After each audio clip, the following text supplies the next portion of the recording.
पहला सवाल, हड़प्पा सभ्यता के धार्मिक जीवन का वर्णन करें। हड़प्पा सभ्यता में किस प्रकार का धार्मिक जीवन था उसके बारे में आप लोगों को वर्णन करने के लिए बोला गया है। यदि इसका आंसर पर बात करें, इसमें लिखाया गया है कि हड़प्पा सभ्यता या सिंधु घाटी सभ्यता का धार्मिक जीवन मुख्यतः मातृदेवी के पूजा पर आधारित था। यदि हम लोग बात करें हड़प्पा सभ्यता का या सिंधु घाटी सभ्यता का, तो इनका धार्मिक जीवन जो है मातृदेवी की पूजा पर आधारित था। मतलब वहाँ पर यदि देखा जाए तो ज़्यादातर जो है मतलब जो देवी है, देवी का पूजा होता था, मतलब देव से ज़्यादा देवी की पूजा होती थी। ठीक है, इसलिए यहाँ पर मातृदेवी की पूजा पर आधारित कहा गया है। साथ ही साथ कहा जा रहा है कि खुदाई में बहुत अधिक संख्या नारियों की मूर्ति मिली है। मतलब यहाँ पर होगा बहुत अधिक संख्या में नारियों की मूर्तियाँ मिली है, जिसमें यह ज्ञात होता है। जब खुदाई हुआ तो खुदाई के दौरान बहुत सी क्या हुआ कि नारियों की मूर्ति मिली है। ठीक है, अब नारियों की जब मूर्तियाँ मिली है, जिससे इतिहासकारों ने या फिर कह सकते हैं पुरातत्वविदों ने यह अनुमान लगाया कि वहाँ पर हो सकता है कि मातृदेवी की ही पूजा ज़्यादा होती थी और इसी के कारण नारियों की ही मूर्ति सबसे ज़्यादा मिली है। ठीक है, आगे हम लोगों को इसमें लिखाया गया है कि सिंधु घाटी की निवासी मातृदेवी की उपासना किया करते थे। सिंधु घाटी का यदि लोगों की बात किया जाए तो वे लोग जो है सिंधु घाटी मतलब मातृदेवी की उपासना किया करते थे, उपवास वगैरह या पूजा पाठ वगैरह किया करते थे। हड़प्पावासी मातृदेवी के साथ ही देवताओं को पशु बलि भी देते थे। यदि बात करें तो सिंधुवासी जो थे वो पशु बलि पर भी विश्वास किया करते थे और इसी के कारण वो क्या करते थे कि मातृदेवी के साथ साथ जो है देवताओं को भी पशु बलि चढ़ाते थे। ठीक है, साथ ही साथ यहाँ पर बताया जा रहा है कि धार्मिक अनुष्ठानों के लिए धार्मिक इमारतें बनाई गई होगी, लेकिन मंदिरों के प्रमाण नहीं प्राप्त हुए हैं। उस समय हो सकता है कि पूजा पाठ करने के लिए जो है मंदिर वगैरह बनाए गए होंगे। ठीक है, लेकिन उसका कोई साक्ष्य अभी हम लोगों को प्राप्त नहीं हुआ है। साथ ही साथ बताया जा रहा है कि मोहनजोदड़ो में एक मोहर प्राप्त हुए हैं जिस पर पद्मासन की मुद्रा में एक पुरुष ध्यान की मुद्रा में बैठा हुआ है। देखो यहाँ पर बताया जा रहा है कि मोहनजोदड़ो नाम का जो जगह है वहाँ से एक मोहर प्राप्त हुआ है और जिसमें क्या है कि पद्मासन की मुद्रा में एक पुरुष ध्यान की मुद्रा में बैठा हुआ है। तो कहा जाता है कि वो जो है पशुपतिनाथ महादेव का है। ठीक है, ऐसा माना जाता है। आगे हम लोगों को बताया जा रहा है कि इसे पशुपतिनाथ महादेव का रूप माना गया है। बिल्कुल यही जो पद्मासन की मुद्रा में बैठा हुआ जो पुरुष है, इसको पशुपतिनाथ महादेव के नाम से या पशुपति महादेव के नाम से जाना गया है। और पशुपतिनाथ वृक्ष, लिंग, योनि और पशु आदि की भी पूजा की जाती थी।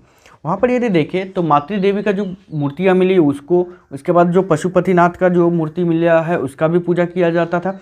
साथ ही साथ हम लोगों को यहाँ पर कहा जा रहा है कि वृक्ष का भी पूजा किया जाता था, लिंग का भी पूजा किया जाता था, योनि का भी पूजा किया जाता था और पशुओं का भी पूजा किया जाता था। ठीक है, यदि हम लोग वृक्ष का बात करें तो वृक्ष का मतलब पेड़ होता है, ये पता है। लिंग और योनि जो कि शरीर का पार्ट्स है, ठीक है, इन दोनों का पूजा किया जाता था। और पशु मतलब तो आप लोगों को पता ही है, पशु मतलब पशु ही होता है।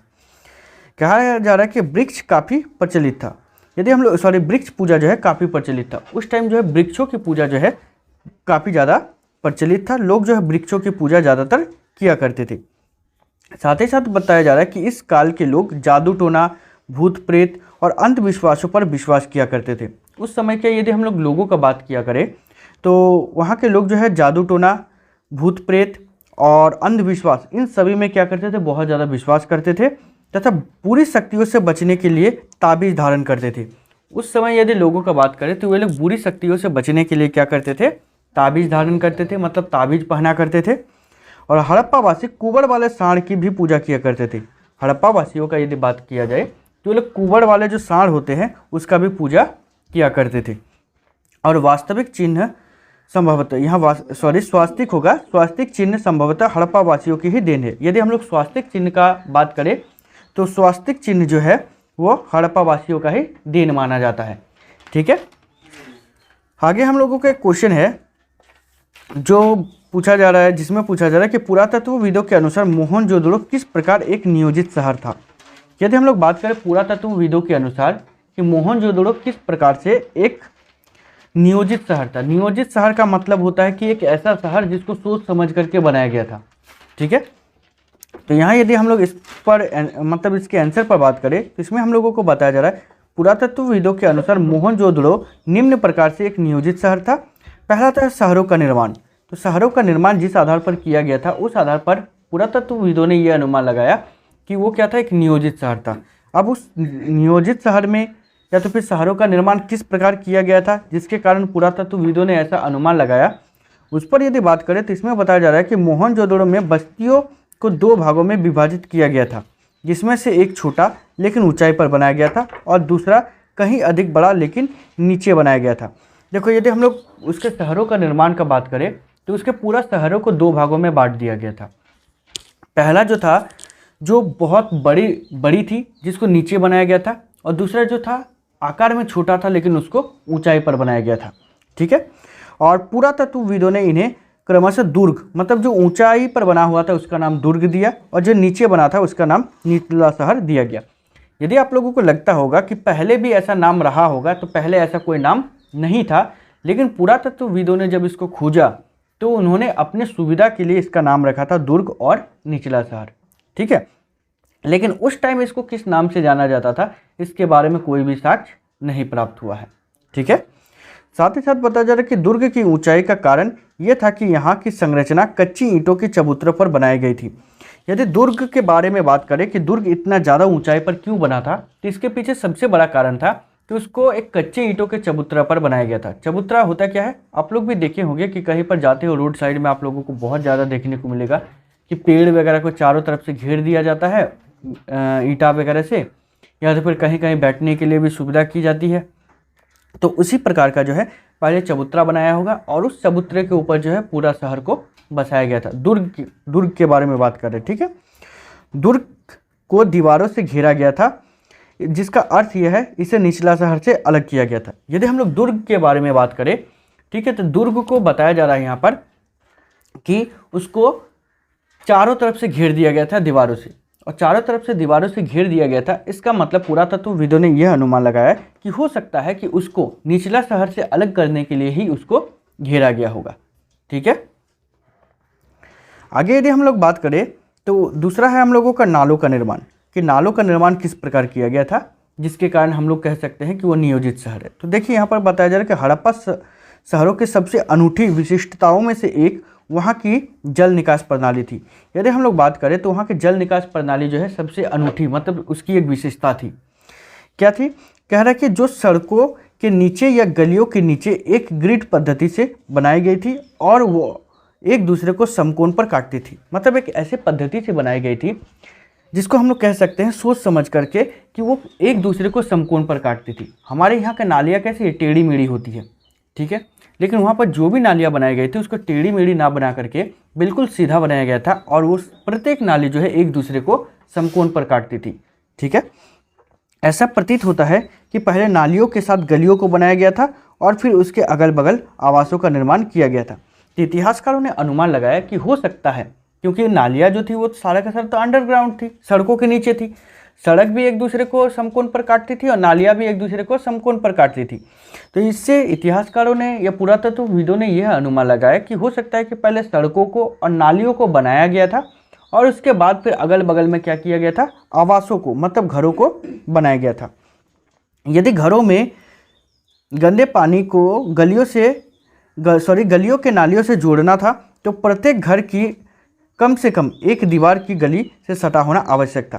कह रहे कि यदि घर वाले मतलब जो घर में गंदे पानी का इस्तेमाल करते थे उनको यदि घर का गंदा पानी को निकालना होता था तो उन लोगों को क्या करना पड़ता था, जो घर का कम से कम एक दीवार जो है नालियों के साथ सटा होना आवश्यक था, ताकि जो घर का गंदा पानी है वो नालियों में आसानी से निकल जाए। ठीक है,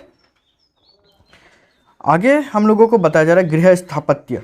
ठीक है, मतलब घरों का बनावट। अब घरों के बनावट के बारे में यदि बात करें तो इसमें हम लोगों को बताया जा रहा है कि मोहनजोदड़ो में मिले आवास, जिसमें से कई घर एक आंगन पर केंद्रित थे जिसके चारों ओर कमरे बने थे। मोहनजोदड़ो में जितने आवास मिले हैं, जितने घर मिले हैं, वो लगभग एक जैसा, बहुत सारे घर एक जैसा है जो कि एक आंगन पर केंद्रित था। मतलब बीच में आंगन होता था और उसके चारों ओर जो है वो होता था कमरा। ठीक है, इसी प्रकार बहुत सारे घर मिले हैं। तो इसमें बताया जा रहा है कि संभवतः आंगन का उपयोग खाना बनाने और कताई जैसे गतिविधियों का केंद्र या खास तौर से गर्म और शुष्क मौसम में इसका उपयोग अधिक किया जाता था। यदि हम लोग बात करें तो इसमें ऐसा अनुमान लगाया गया है कि हो सकता है कि वो जो आंगन है उस आंगन का उपयोग खाना पकाने के लिए करता होगा, या तो फिर गर्म और शुष्क मौसम में जो है इसका उपयोग किया जाता होगा खाना बनाने के लिए, या तो फिर जाकर के कताई जैसे काम करने के लिए। ठीक है, आगे हम लोगों को बता जा कि वे लोग 2 मंजिला घर में रहा करते थे, जिसमें से नीचे के पहले मंजिला में खिड़कियां नहीं होती थी तथा छत तक जाने के लिए सीढ़ियां बनाई गई थी। उन लोगों का यदि बात करें तो वे लोग 2 मंजिला घर में रहा करते थे। ठीक है, पहला मंजिला का यदि बात करें तो उसमें खिड़कियां वगैरह थी नहीं, और दूसरा मंजिला पर बात करें तो उसमें खिड़कियां वगैरह थी। लेकिन हम लोगों को इसका पता कैसे चला, तो जब खुदाई हुआ तो नीचे जो था, तो नीचे कोना तरफ जो है लगभग कुछ घरों में जो है सीढ़ियाँ मिली है। जब कुछ घरों में सीढ़ियाँ वगैरह मिली है तो इससे पुरातत्वविदों ने यह अनुमान लगाया कि हो सकता है सीढ़ी है, इसका मतलब ऊपर में छत भी रहा होगा, और यही कारण है कि इसको सीढ़ी को बनाया गया था। ठीक है, और सीढ़ी बनाया गया था इसका मतलब 2 मंजिला था ही, सिंपल सी बात है। कह रहा है कि कई घरों कुएं ऐसे स्थानों पर बनाए गए हैं जिसमें उपयोग राहगीरों द्वारा भी किया जा सकता था। यदि हम लोग बात करें तो कुछ घर ऐसे थे जिसके कुछ ऐसे जगह पर कुआं बनाया गया है। ठीक है, मतलब घर के बिल्कुल सामने दरवाजा के पास ऐसा होता था, जिसका उपयोग जो राहगीर लोग, मतलब जो रास्ते पर चलते थे या फिर कहीं पर आते जाते थे, वे लोग भी इस कुआं का उपयोग कर सकते थे। ऐसे जगह पर बनाए गए थे। हर घर में स्नानागार भी होता था, जिसमें फर्श ईंटों के बने होते थे। यदि हम लोग बात करें, बहुत सारे घर ऐसे होते थे जिसमें स्नानागार, जिसको आप लोग बाथरूम बोलते हो। ठीक है, एक होता है स्नानागार, एक होता है स्नान घर। ठीक है, तो स्नान घर होते थे और जिसमें क्या होता था, फर्श ईंटों के बने हुए थे। मतलब जो भी बाथरूम वगैरह थे उनका फर्श भी बना हुआ था, और वो फर्श किसके बने होते थे, ईंटों के बने होते थे। ठीक है, आगे यदि हम लोग बात करें दुर्ग पर, ठीक है, तो इसमें हम लोगों को पूछा जा रहा है कि दुर्ग से हमें ऐसे संरचनाओं के साक्ष्य मिलते हैं जिनका प्रयोग संभवतः विशिष्ट सार्वजनिक परियोजनाओं के लिए किया जाता था। यदि हम लोग दुर्ग के बारे में बात करें तो हम लोगों को बताया जाए, दुर्ग में हमें ऐसे संरचनाओं का साक्ष्य मिलता है, मतलब ऐसा संरचना हम लोगों को मिला है जिसका उपयोग हो सकता है कि जो सार्वजनिक अनुष्ठान है, ठीक है, उसके लिए इसका उपयोग किया जाता था। आगे बताया जा रहा है कि इसमें एक माल गोदाम, एक ऐसी केवल निचले हिस्से शेष है, जबकि ऊपरी हिस्से जो संभवतः लकड़ी के बने हुए थे बहुत पहले ही नष्ट हो गए थे। इसमें हम लोगों को बताने का प्रयास कर रहा है कि वहाँ पर एक माल गोदाम का अवशेष मिला है। ठीक है, यदि बात करें तो माल गोदाम का अवशेष में ये बताया जा रहा है कि ऊपर का जो भाग लकड़ी का होने के कारण ये पहले ही नष्ट हो चुका था, और इसका केवल सिर्फ जो है फर्श वाला भाग ही बचा हुआ है। ठीक है, जिसको देख करके अनुमान लगाया गया है कि वो माल गोदाम रहा होगा। अब बोलोगे सर सिर्फ फर्श देख करके कैसे, तो इसमें बहुत प्रकार के अनाज के दानों का भी साक्ष्य मिला है, और जब बहुत प्रकार के अनाज के दानों का साक्ष्य मिला है तो जिससे पुरातत्वविदों को लगा कि ये अनाज के दानों का साक्ष्य मिला है, इसका मतलब जो है इसमें अनाज रखा जाता होगा, और क्योंकि इसका आकार भी बहुत बड़ा था, और इसी के कारण इस बात पर ज़्यादा हम लोगों को शक्ति मिलती है कि हाँ ऐसा होगा। ठीक है, आगे बताया जा रहा है हम लोगों को, और विशाल स्नानागार सम्मिलित है। यदि हम लोग बात करें तो वहाँ पर विशाल स्नानागार मिला है, एक बहुत ही बड़ा जो है स्विमिंग पूल मिला है, जिसमें बताया जा रहा है विशाल स्नानागार आंगन में बना एक आयताकार जलाशय है जो चारों ओर से एक गलियारे से घिरा हुआ है। यदि हम लोग बात करें उस विशाल स्नानागार का, तो विशाल स्नानागार कहा जा रहा है कि एक आंगन पर बनाया गया है, और उसके चारों ओर जो गलियारा बना हुआ, मतलब गली टाइप का बना हुआ है चारों तरफ से। कह रहा है कि जलाशय के तल तक जाने के लिए इसके उत्तरी और दक्षिणी भाग में 2 सीढ़ियाँ बनाई हुई है, और स्नानागार इतना बड़ा है कि उसके यदि नीचे तल तक भी यदि हम लोगों को जाना है तो इसके लिए 2 सीढ़ियाँ बनाई गई है, एक उत्तर दिशा में और दूसरा जो है दक्षिण दिशा में।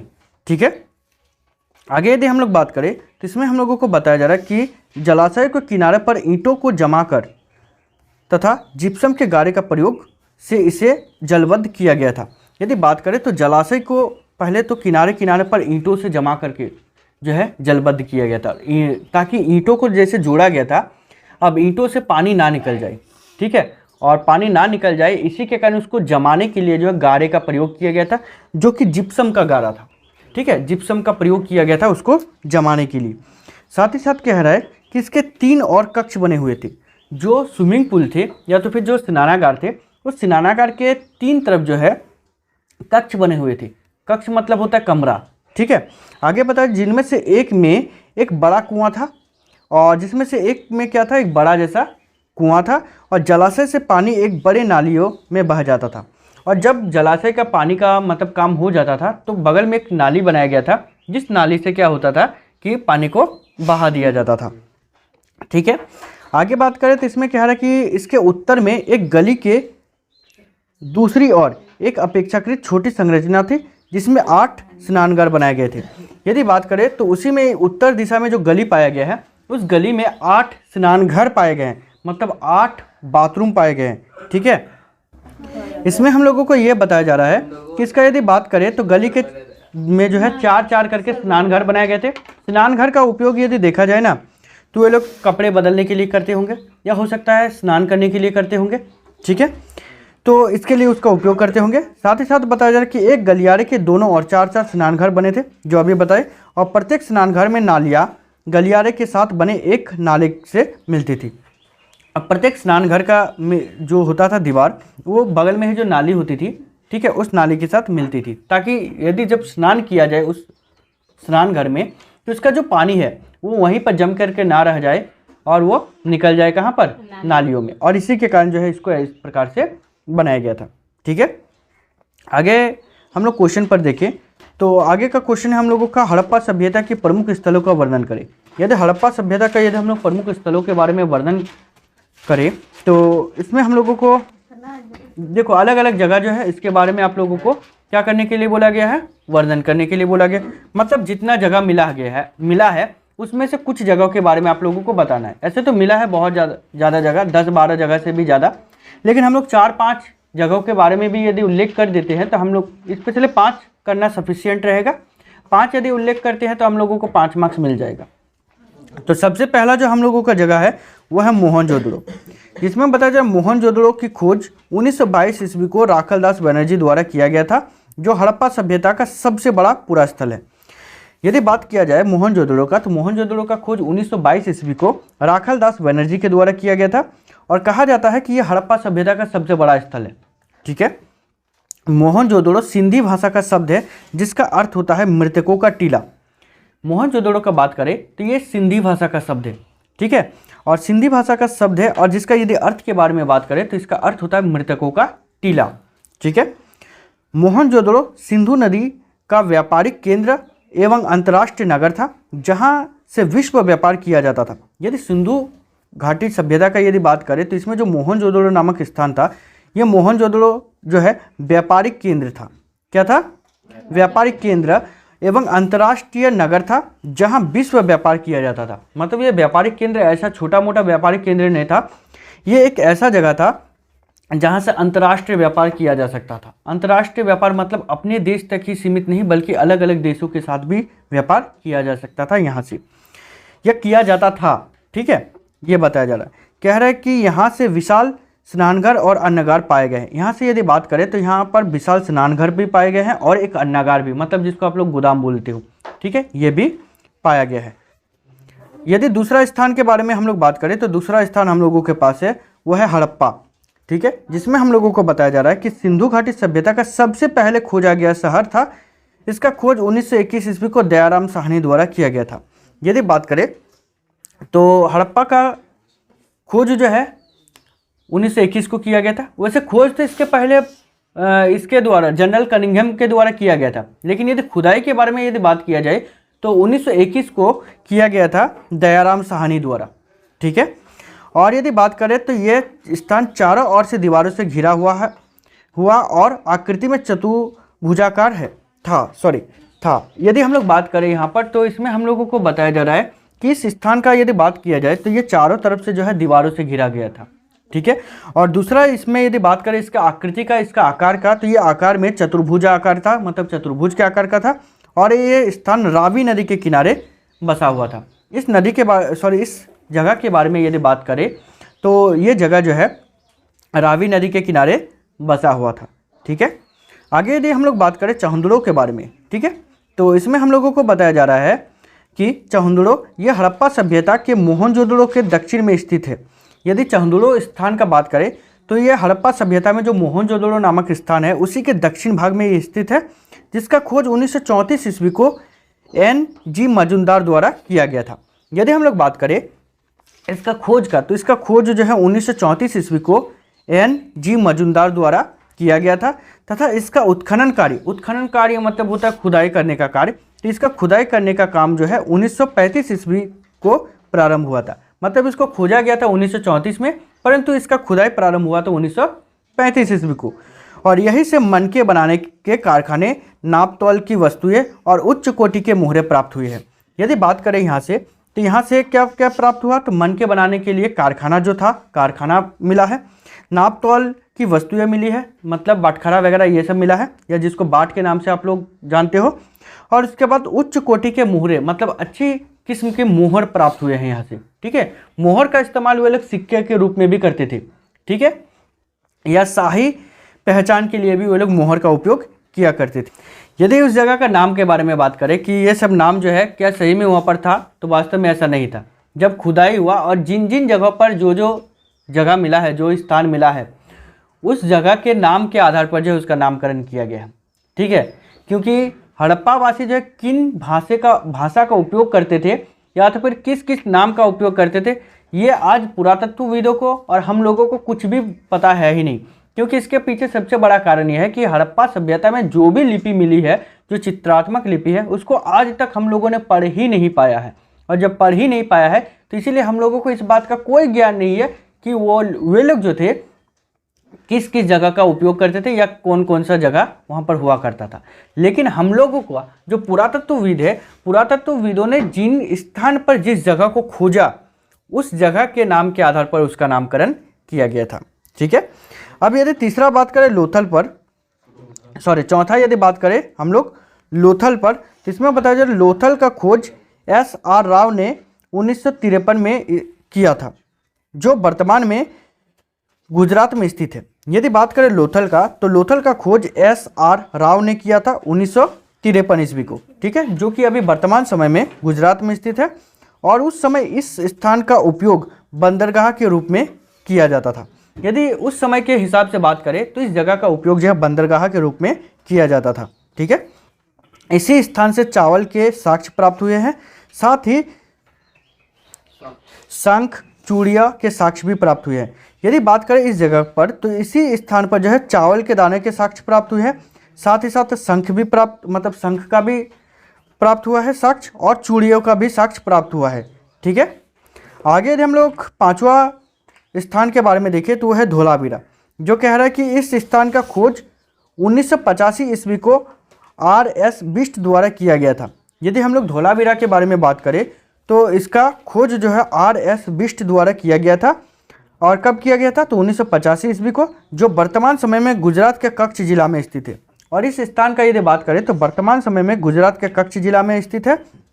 और इस क्षेत्र में जल निकासी के अनेक साक्ष्य मिले हैं, साथ ही ये यहाँ जलकुंड भी मिला है। यदि बात करें यहाँ पर, तो यहाँ पर जल निकासी के लिए, मतलब जल को किस प्रकार निकाला जाता था घरों से, तो इसके बारे में साक्ष्य प्राप्त हुआ है। और साथ ही साथ जो है यहाँ पर एक जलकुंड भी मिला है। जलकुंड जो कि टंकी टाइप का होता है, जो गहरा एक खाई होता है और इसमें जल जमा करके रखा जाता है। तो इस प्रकार जलकुंड का भी साक्ष्य मिला है यहाँ से। ठीक है, उम्मीद करते हैं आप सभी को समझ में आ गया होगा।